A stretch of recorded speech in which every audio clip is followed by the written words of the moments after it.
to me a little bit about the prep that goes into your Right. I would say your work. the main thing, especially in a job like this where you can't practice it until you're there. So visualizing is so huge. The degree of clarity you have in your mind about what you want to have happen, what you see happening, and how you prepare through your visualization is huge. Huge. So when I'm preparing, I've got the music in front of me. I'm the only person in there that has everybody's part, because each musician has their individual line, right?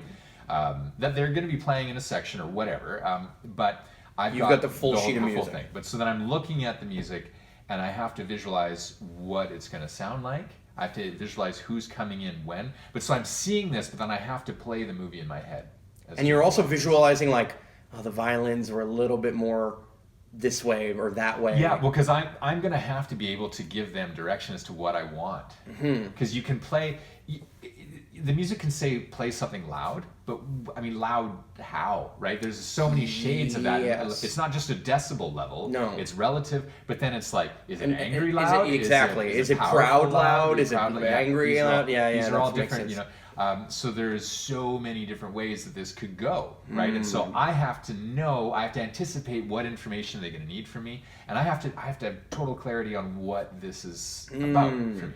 That's my job, is to have that clarity, right? So visualization, and there's studies done on practicing like basketball free throws, right? And they took 3 groups, and and there was one that didn't practice at all. There was one that practiced a ton. There was one that only visualized, and apparently the one that visualized had the biggest biggest increase. The biggest increase, because really, it's our conscious mind is what sets the target, right? And so we've got this massively powerful subconscious mind that will figure out how to get whatever result, but we've got to know what the result is that we're after.